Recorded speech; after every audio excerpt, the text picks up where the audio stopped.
You've just checked in to Sweet Success. Join me, Katie Cline, for exclusive conversations with hotel executives, hospitality leaders, and industry innovators. Together, we'll uncover the strategies and techniques these masters of hospitality relentlessly refine. Whether you're already in the industry or just starting out, tune in every week to unlock the secret to your sweet success. Hello, everyone, and welcome back to another episode of Sweet Success. I'm your host, Katie Cline, and today we have a very special New Year inspired episode for you all. Now, I'll admit, I've always been someone who loves New Year's Eve because, maybe unsurprisingly, I love New Year's resolutions. To me, the new year is a blank page brimming with promise and potential. It's a time to dream big, reflect deeply, and yes, make those type A lists that eldest daughters like me are famous for. But more than anything, I love how the new year encourages us to reset, refocus, and zoom out to decide what truly matters in the year ahead. Starting this podcast in 2024 has brought such joy and fun into my life. Two things I definitely resolved to prioritize more of in 2025. But beyond that, hosting Sweet Success has also connected me to some of the most fascinating, accomplished, and inspiring people I've ever met. Their stories have had a profound ripple effect on me and hopefully on you too. So, in the spirit of fresh starts, today's episode is about my 13 resolutions for 2025, each inspired by the incredible insights shared by podcast guests. The first 11 come directly from conversations with our guests to date, while the final two offer an exclusive sneak peek into two forthcoming episodes in 2025. And why 13 resolutions, you ask? Well, simple, it's my favorite number. With that, let's dive in, shall we? Resolution number 1, stop comparing yourself to others. This gem of wisdom comes from the incredible Crystal Venice Thomas, Vice President and Global Brand Leader for Hyatt's lifestyle and luxury brands. Crystal shared so many pieces of life and career advice, but this one stands out as one of my favorites. Let's hear what she had to say. Thank you for bringing this up because it's still a very meaningful moment that a year ago I got a note from the dean of the hotel school asking me to be a guest lecturer for DDLS. And I was like, who, me?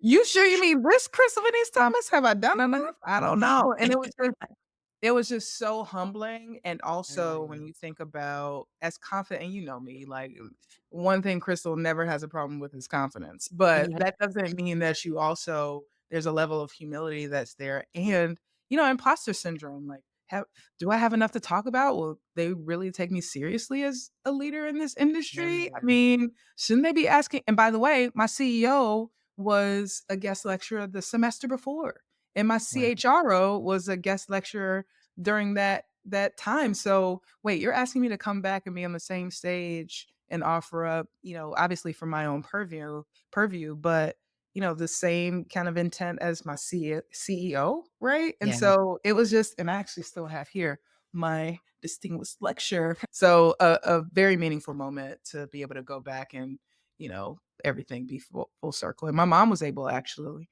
to attend that, which was even better for me. Imposter syndrome is a tricky beast, isn't it? It sneaks in when we least expect it, or worse, even when we do. And ironically, it's often the most confident seeming people who are secretly battling these same doubts too. Crystal's reminder to stop comparing ourselves to others is something I'm carrying into 2025. Next up, resolution number 2, figure out what makes you unique and double down on that.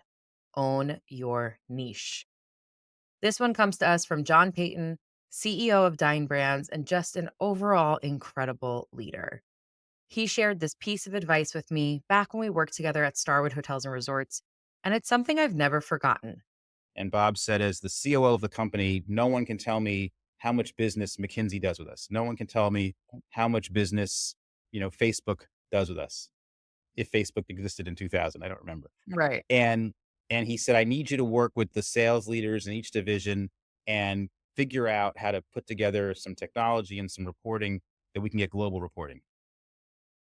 And I said, okay. And I left and I came back the next day and I had, a 1,000 line work plan, and I had a PowerPoint deck with the charter for the team and the deliverables and the due dates and the calendars and the roles and responsibilities, and put it on his desk. And I was sitting there and he looked at it and he got a little bit flushed, and his glasses were like on the end of his nose. And he was sort of a scary guy from South Boston. And I was intimidated. And he said, "Where did you get this? Who did this?" Mhm. And of course, right, I was a little nervous. And I said, I did it." And he said, "How did you do this?" And I still wasn't quite sure if I had done a good thing or a bad thing. Right. And I said, "Well, actually, I've been a consultant for 10 years, and my only skills are writing work plans and project charters and, running teams. So this is what I know how to do."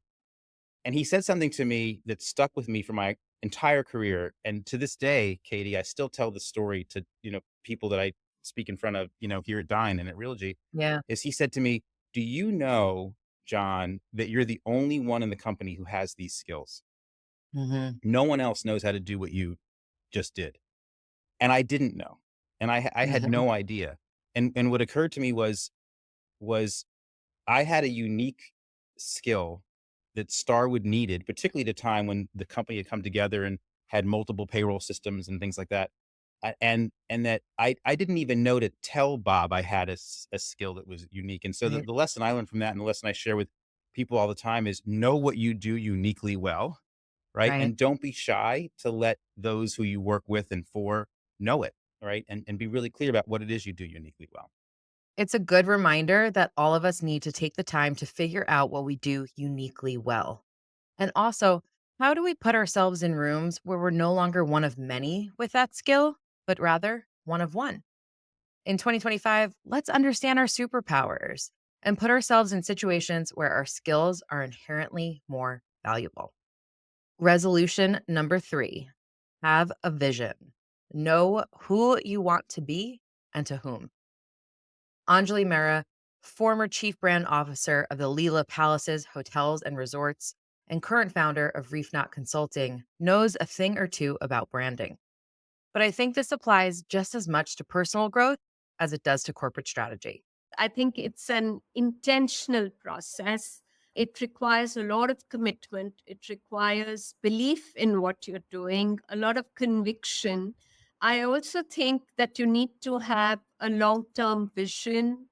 There is a lot of strategic planning, a roadmap where you want to be 3 years from now, 5 years from now, 10 years from now, that long term vision. I think positioning is what helps you stand out in that very competitive market and very, very crowded market, especially in the luxury space. I think positioning defines who you are and who you want to be and to whom in a nutshell. As Anjali spoke about branding, it sparked a fun challenge for me to consider. How can I be more intentional in 2025? How can I clearly define who I am and who I want to become, and then fully commit to that vision? How can I cultivate the confidence to believe in myself and ensure my actions align with that belief? I'm inspired by the idea of taking a long term view, something we often reserve only for our professional lives. What if I applied that same approach to my personal growth, setting meaningful 3, 5, and 10-year goals to guide my path forward? Resolution number 4: take action, make it happen. I love this piece of advice from Holly Rubenstein, host, editor, and producer of the UK's #1 travel podcast, The Travel Diaries. So often we see people sitting back and waiting for things to happen to them. I know I've been guilty of this as well. But Holly believes we all need to be proactive. I'm quite ambitious and I'm quite determined. So yeah, I suppose if I was going to really give it my best shot, and I'm one of those kind of people that I'm not going to expect it to happen to me. Like I've got to make it happen for Right. myself. So I was in those early seasons. I was on rocket reach looking for the personal email addresses of any business that I thought could sponsor me and sending them emails. And I was, messaging every agent, telling them about the podcast and taking every meeting that I can. So I was putting in as much hard work as I could to make it a editorial success, but also a commercial success as well. Some things in life are just out of our control. If I could summarize my 2024, it would be exactly that. My family had so many losses, and sadly, there was just nothing we could do about it. But at the same time, there is so much in life that is within our control. So let's vow to focus on those things in 2025 and to take action every day, even in the smallest of ways, to make progress towards our goals. Resolution number 5, invest in the right places. Trey Sarton, the chief communications officer for Anywhere, left me thinking about this one. He was specifically talking about short term rentals in this clip, but I think this is fantastic life advice as well. There's a lot of talk out there about people who save a penny and try to make a dollar, right? And so you see these like memes out there of, the 75 things you need to do before you check out of your short-term rental, taking out the garbage and cleaning down the kitchen cabinets and emptying the trash, all these things. And I think, you know, don't do that in like sacrifice of the overall kind of experience, and think about, some of the most memorable places we stayed at in that were short-term rentals. They had their own kind of unique branding touches themselves, and whether that was in literal like collateral around the space, or the toiletries, or just the snacks that they would leave, or these kinds of things. I mean, it's hospitality at the end of the day. And so ensuring that guests feel welcome, but also have an experience that is different and unique, that only you can deliver. And whether you have one, short-term rental, whether it's, an apartment over your garage, whether you have many, like thinking about how you touch the guest when they arrive through their stay until they depart, I think is something that we shouldn't forget, and we shouldn't sacrifice, the penny for the dollar here. If we apply this thinking more broadly, it's really about investing wisely in the areas that matter most. Whether it's time or money, let's carefully evaluate how we're allocating our resources in the year ahead. Let's prioritize the investments that truly move the needle, enhancing our personal experience or reducing friction from our lives. And let's cut back on the distractions that don't add real value. With this sharper focus, we'll feel less scattered and more aligned, unlocking a sense of momentum that will allow us to achieve remarkable results. Resolution number 6, set big goals that you have absolutely no idea how you're going to achieve. This one is inspired by photographers Pam and Chris Daniele. It was something that came up twice in our discussion. The first time was when Pam was reflecting on her own career. Before he was even in my life, I just had this, I was huge. I mean, who isn't? Anthony Bourdain, the best. The best. So like I had this thing going in my life where I was just like, I don't know how I'm going to travel, but that chef figured out how to do it. So I'm Mhm. also going to figure out how to do it. And the second was when Pam and Chris were talking about a photograph of theirs becoming the cover of Yankee magazine. While that was a mega goal of theirs, it had also been a goal of the cabin owners. It was really a beautiful moment. Like in a nutshell, like she had her 2003 goal was to make the cover of Yankee magazine. Oh, wow. And she didn't think it was gonna happen. She's like, "I don't know how it's gonna happen, but I want it to happen." And Yeah. then the last day of the year, she found out. It was like Wow. it was a really, I'm getting goosebumps because it was just like such a cool, really beautiful moment for and we got to shoot that was the Woods, Maine. We got to shoot that place again in June, July, I don't remember. Brain fart. And we got to all sit around and like think about it and talk about it. And like Yeah, that's it really was just, it's nice. a really beautiful moment. What stands out to me in both stories is they had no idea how they were going to achieve the things they wanted to, but set that goal anyway. Those who know me will agree I'm a bit of a competitive person and I do set big goals for myself. But if I'm being honest, most of the goals that I set are things within my control or things that I can see a realistic path to achieving. I don't like to fail. Who does? But you know what? No more of that. In 2025, I'm shooting for the stars, as cringy of a saying as that is. Let's start dreaming big and then figuring out how to get there. Resolution number 7, plan incredible trips with loved ones. Don't get caught up in the logistics. Focus on the core memories that will be made. Tom Marchant, co founder of Black Tomato, inspired this one for me. I'm not going to lie, traveling with kids can be hard. Anyone who's done it will definitely agree. Before I had my daughter, I swore it wouldn't affect my travels or change me at all. Kids are portable, I would say, obnoxiously, not realizing that, yes, you can physically take them anywhere, but it may not be as enjoyable as you expected it to be. And sometimes after a particularly grueling travel experience, I'd swear, that's it, no more flights for us. But then Tom said this. There's a good friend of mine in the industry who's a bit old. He's got a family, and when I got to know him at quite a young age, and he said one of the joys of working in this industry is, you do get to kind of travel the world, and if you have a family, you do get to kind of introduce them to just some truly magical places and Yeah. have these experiences together. Yeah. And that wasn't necessarily my motivation for having a family, but it kind of it's true, and actually it's something I thought about when I was young. I thought, wow, it'd be amazing if one day, if I was lucky enough to have kids, that I could introduce them to the world and open up. And I was lucky, my mother's from Finland, Mm. and she traveled a lot when she was younger. And she met my dad in the UK, and we were lucky that they were both very curious about the world. So we got to explore a lot. And so, so now I have 2 young daughters, and probably the greatest joy I have in terms of doing this work as well, and working in this world rather, is being able to introduce them to parts of the world and cultures and experiences, and just see them reacting to that. So I kind of like to do interesting things where we are going to places that are a bit unique and it's a bit different, but I'm definitely not the kind of, we'll just camp, we'll hitchhike, through Africa. That's because, and I think you can do bits of that, but it's timing for everything, right? And I want to encourage that curiosity, and I think hitchhiking through parts of the world would be really fun at the right time. But I think also recognizing that going on holiday and actually going, right, for a holiday and a vacation, if you're working on the basis that everyone needs a vacation, right?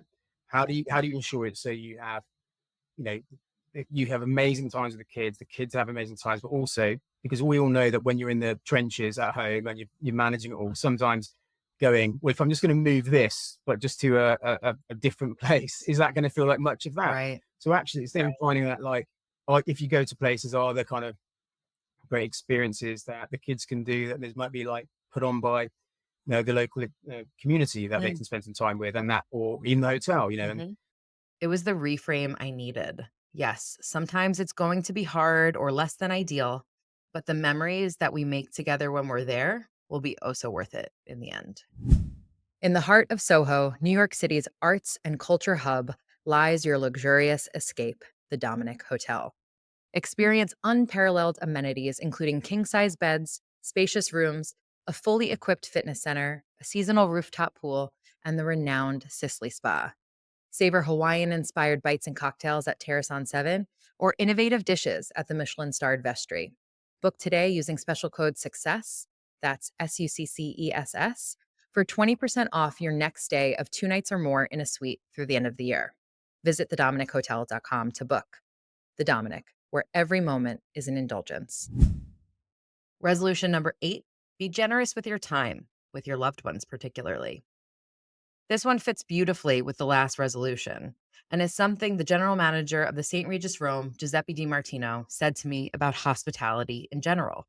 At the St. Regis Roma, we believe in the core values of the brand, of course, and this is our main focus. At the same time, being in Italy, being in Roma, we also added to that genuinity and generosity. And so it's important that each associates feel empowered to be generous. I mean, the most important aspect of generosity is spending time with the guests. So that waiter during the breakfast time can stay 10 minutes at the table entertaining children or or celebrating a birthday, or giving information about his favorite restaurants and bars. Being genuine and being generous is crucial in our industry. But isn't that as important, if not more important, in our personal lives? How many times have we all been guilty of missing something or being late to something due to a work commitment? Or perhaps we physically made it there, but we're glued to our phones due to a quote, pressing matter. 2025 is the year we all get our priorities straight. We put our loved ones first and we let them know just how much we appreciate them. Resolution number 9, remember that failure is just the beginning. Will Slickers, host of Slick Talk and founder of hospitality.fm, dropped this little knowledge bomb at the beginning of our conversation. I always kind of start with the line of a failed business adventure is what got me into it. But I always say failed lightly because, yes, I learned a ton from that experience. Now, especially being on the outside or the other side of it with, closing down a baby, basically, is what I like to say. But yeah, I had a show for an event company and I was running that for about a year.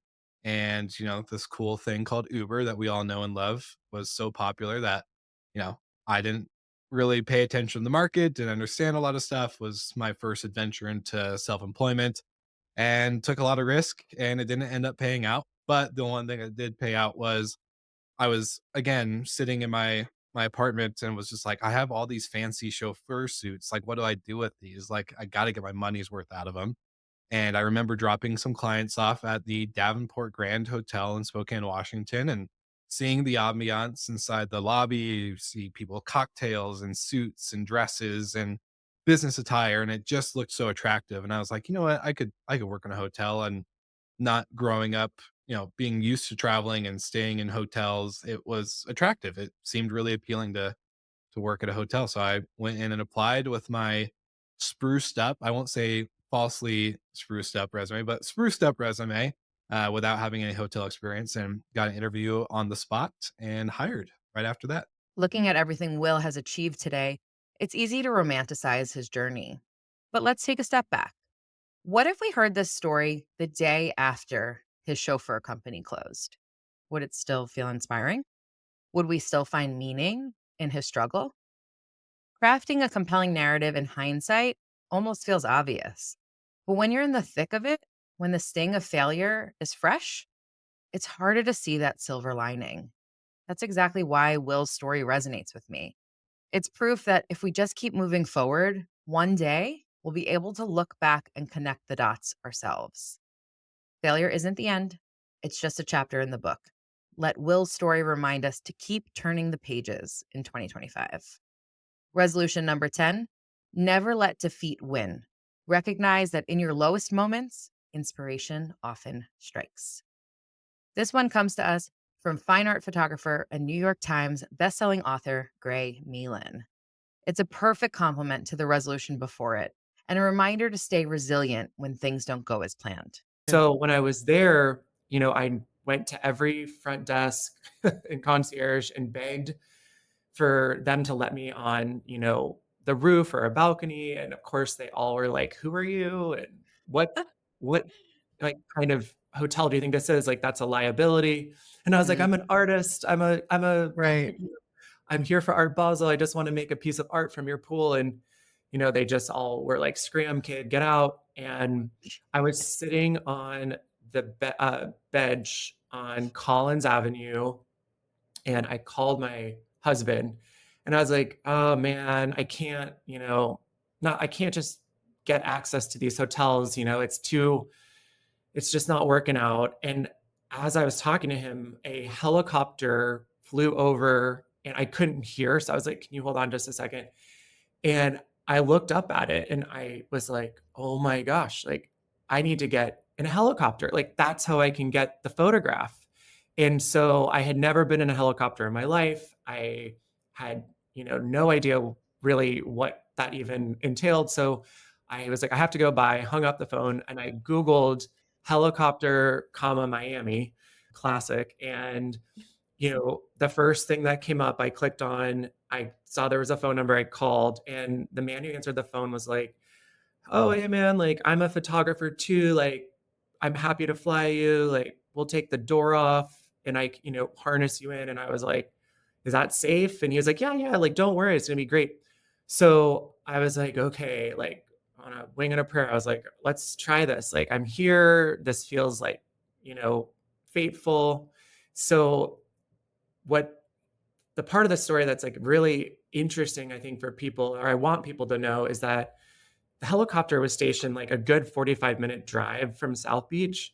So in Mhm. the time that I like drove, hung up, got a car, drove there, did a debrief, took off the door, tried to anxiety is shooting through the roof. Like, oh my gosh, I'm nervous. I've never been in a helicopter. And the 30 minutes flight time it took to get back to South Beach, I actually could not believe it, because when we arrived, there had been a storm cell that had blown off the Atlantic, and every single person who had been at a pool had really just fled. And when I was hovering above, I looked down and it was like this gray, dismal scene. It was truly just, I mean, I have pictures of it. It was just so sad. And I felt like I'd really gone the distance to get this image. And I was like, this is just not meant to be. And I could only afford 1 hour, and the helicopter was expensive. And the pilot was like, you have about 3 minutes left. Like, what do you want to do? Should we just head back? And I was like, totally defeated. And I lowered my camera. And in that moment of defeat, that is when I looked out the side and I saw South Beach and all of the sand. And I said, oh my gosh, can we spend the last 3 minutes flying along the beach?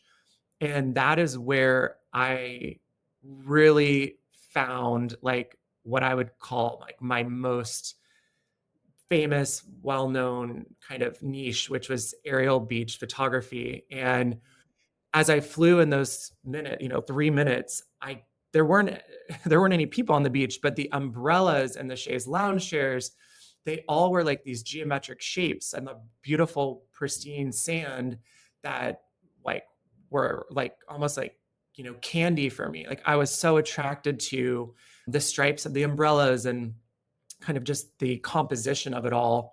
And the sand was like my blank canvas. And so when I got back to Los Angeles, I showed the images to a friend slash mentor of mine. And she was like, wow, Gray, you should get on a plane and just continue down on this journey. Like, this is really exceptional.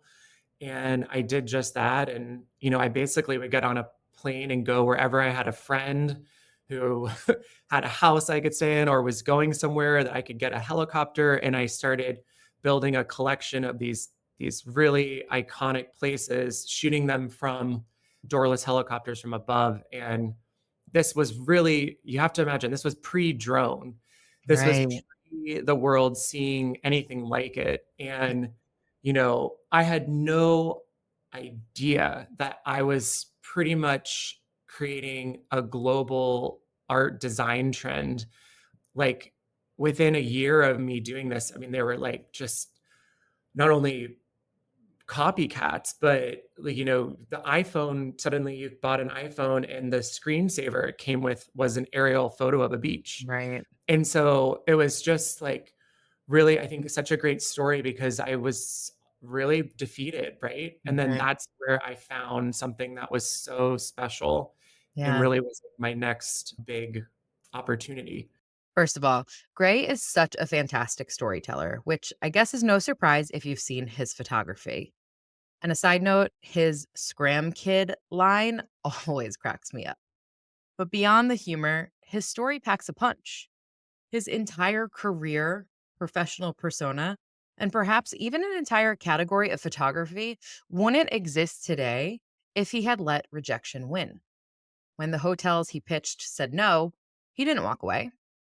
When his aerial pool photos weren't turning out as he had imagined, he didn't give up. Instead, he stayed open, searching for opportunities, signs, and the possibility of a pivot.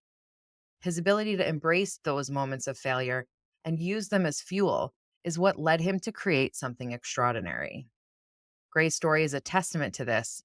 Sometimes, when the path ahead seems blocked, it's the perfect chance to discover an even better route. May we all do the same in the year ahead. Resolution number 11, embrace your mise en place. Preparation isn't just about your tools, it's about mindset and reflection. This wisdom comes from Justine McCleary, general manager of the Dominic Hotel, who draws on her culinary roots to guide her daily leadership.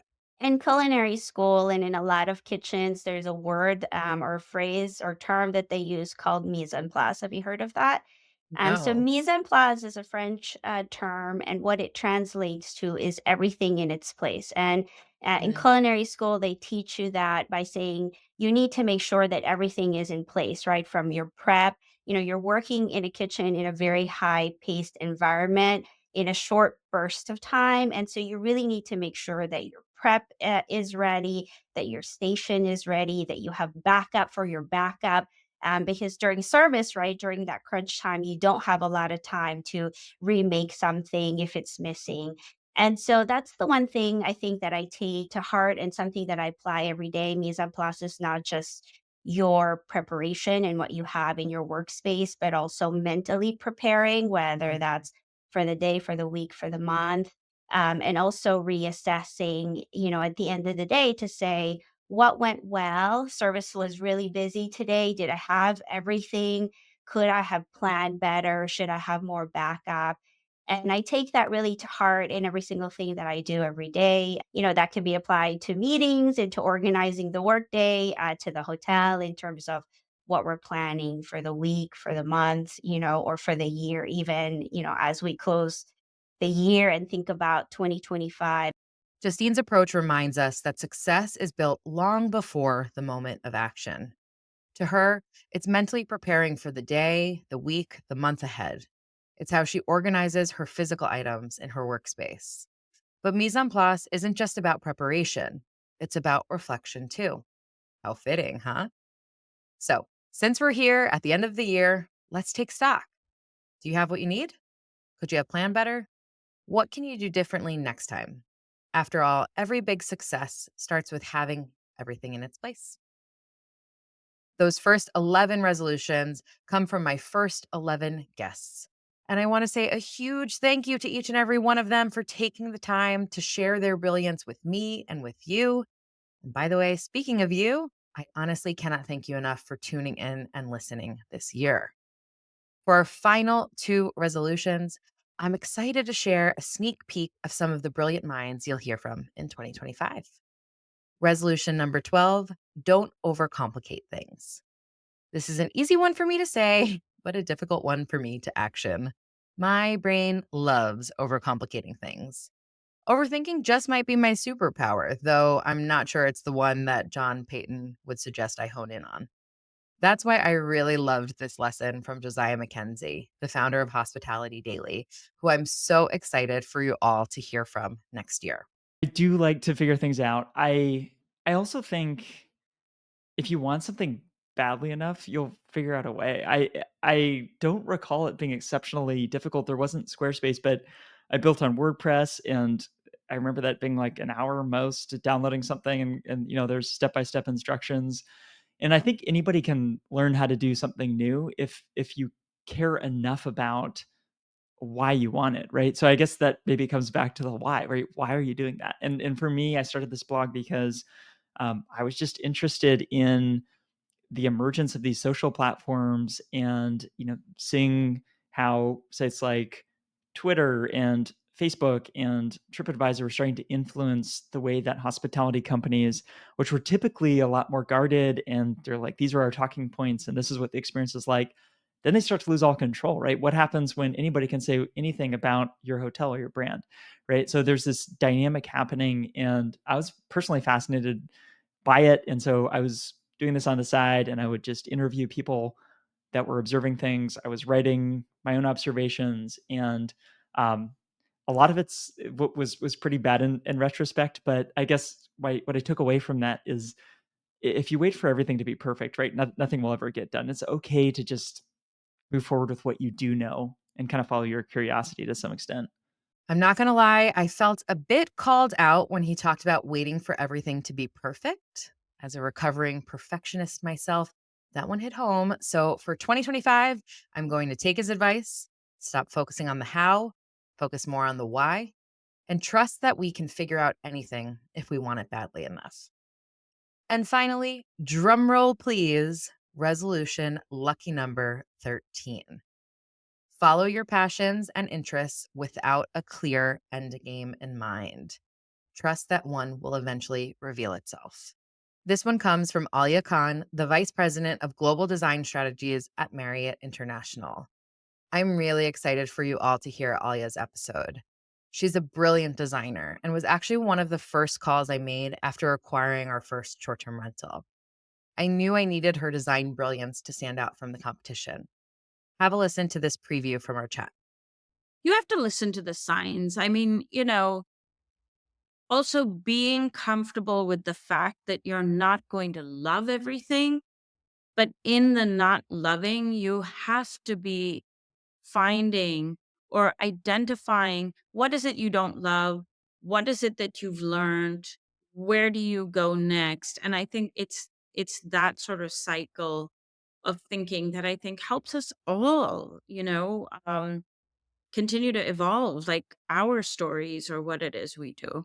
The conversation may have started about design, but as you can hear from this excerpt, Alia has so much wisdom to share. Personally, I'm really guilty of what she's referring to. Oftentimes, I have passions and interests arise, and before I can even act on them, I think, well, what am I going to do with that? Or what would that achieve? Honestly, who cares? If the answer is some enjoyment, then let's go for it. Life is too short to always be productive. Let's follow the fun and see where it takes us. I want to thank you all for listening, for rating the show, and for sharing these episodes. I cannot tell you enough how much I truly appreciate your support. I wish you all a very happy new year. May 2025 be your sweetest year yet.